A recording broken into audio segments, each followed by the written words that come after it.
The meeting came amid a high-stakes battle over immigration. The White House came out in defense of Trump's immigration positions. Washington. CNN. Republican Sen. Tom Cotton was meeting with a foreign leader in his Capitol Hill office Thursday when he received an urgent message to come to the White House. Playing out amid a high-stakes battle over immigration that's gripped Washington for the past week, the summons was a move to slow down an attempt by Democrats and moderate Republicans to push through a deal, according to a senior Republican with knowledge of the meeting. President Donald Trump, at various points over the previous 4 days, had expressed openness to whatever agreement lawmakers could devise. Cotton, an immigration hardliner who speaks with the president regularly, quickly hopped into a car. As he rushed across an unseasonably warm Washington, there was little to indicate the meeting he was about to enter would become so heated and ultimately go down as the time the president derided African countries as shitholes and asked why more immigrants couldn't come from Norway. The comment exploded Thursday afternoon, freezing for now negotiations over an immigration deal that would protect some undocumented immigrants from deportation. Democrats are demanding such provisions in exchange for border security funding that could include money for Trump's promised border wall. The rhetoric also underscored, again, that Trump's nativist sentiments are expressed even more bluntly behind closed doors, to the alarm and dismay even of his Republican colleagues. This account of Trump's latest racially charged controversy is based on interviews Friday with a half-dozen sources in and out of the White House. Sen. Dick Durbin, an Illinois Democrat who was in the meeting, told reporters Friday that Trump's words were hate-filled, vile and racist. When Cotton arrived at the West Wing reception area Thursday, he found Durbin and Sen. Lindsey Graham, a South Carolina Republican, waiting to brief Trump on their bipartisan immigration negotiations. He also found fellow immigration hardliner Gop Sen.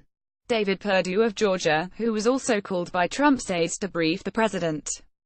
Durbin and Graham arrived at the White House believing they would be meeting privately with Trump, a source familiar with the situation said, and were surprised to see the others.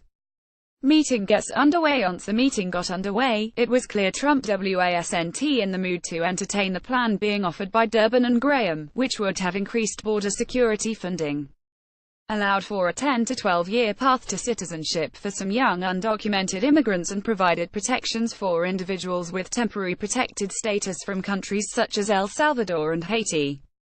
It was that final provision that prompted Trump's vulgarity. Asking why the U.S. needs more Haitians, he pushed to take them out of the deal. And in a separate part of the conversation about the diversity visa lottery, Trump referred to people coming from Africa as coming from shithole countries.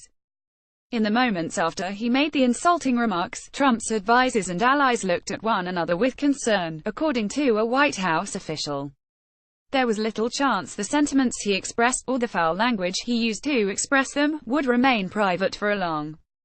White House officials expressed distress that Trump's remarks had effectively reversed their attempts to bolster Trump's standing on a week when his mental acuity was being questioned. The news broke minutes after a pre-planned interview published in the Wall Street Journal, which aides had hoped would help affirm Trump's economic message. Instead, his racially charged remarks dominated. Instead of denying them, the White House came out in defense of Trump's immigration positions. And the president himself, who had been taping a message marking Martin Luther King Jr. Day when the news broke, retreated to his private residence, where he began phoning his allies and friends to ask how the comments were playing out in the press. One White House official referred to the dial-a-friend session as a victory lap. But the reaction wasn't all positive. At least one friend outside the White House told him he'd made a mistake that would alienate key constituencies he'll need to govern, including business leaders. That type of racially tinged language has to stop, Trump's friend told him. There was little indication the message got through. He loves it, a source familiar with the president's thinking said, describing Trump as relishing the sense he can take matters all the way to the edge without falling off. Largely unfazed inside the White House, staffers were largely unfazed, even at the political and diplomatic fallout mounted. At least 2 American envoys overseas in Haiti and Botswana were summoned to explain the president's remarks. And some of Trump's closest allies, including House Speaker Paul Ryan, expressed dismay. I read those comments later last night. The first thing that came to my mind was very unfortunate, unhelpful, the Wisconsin Republican said at WisPolitics luncheon in Milwaukee. Trump's staffers largely shrugged.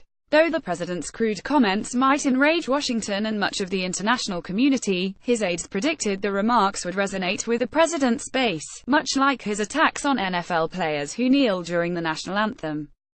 And some of Trump's allies insisted the remarks simply reflected his frustration at an immigration deal that fell short of his expectations. He's supposed to have a meeting where these lawmakers were going to come in and talk about merit-based immigration reform, and they came to him with something that had a whole bunch of carve-outs, said Jason Miller, Trump's former campaign spokesman and a CNN contributor. The fact that these folks came to him with a plan that wasn't acceptable, in his mind, obviously, he was fired up. So there was salty language back and forth on either side. Denials by Friday morning, Trump took to Twitter to make an attempt at denying the most vulgar of his remarks more than 12 hours after they were originally reported. The language used by me at the DACA meeting was tough, but this was not the language used, he said in one tweet. Never said anything derogatory about Haitians other than Haiti is, obviously, a very poor and troubled country, he wrote in another, musing that he should record his future meetings to avoid discrepancies. Then it was on to the Roosevelt Room, where he was due to sign a proclamation marking the upcoming Martin Luther King Jr. Day holiday. Today we celebrate Drive King for standing up for the self-evident truth Americans hold so dear, that no matter what the color of our skin, or the place of our birth, we are all created equal by God, he said, flanked by a group of African American supporters. After signing the document, reporters called out repeatedly to ask whether he was a racist. Trump left without answering. CNN's Caitlin Collins and Gloria Borger contributed to this report.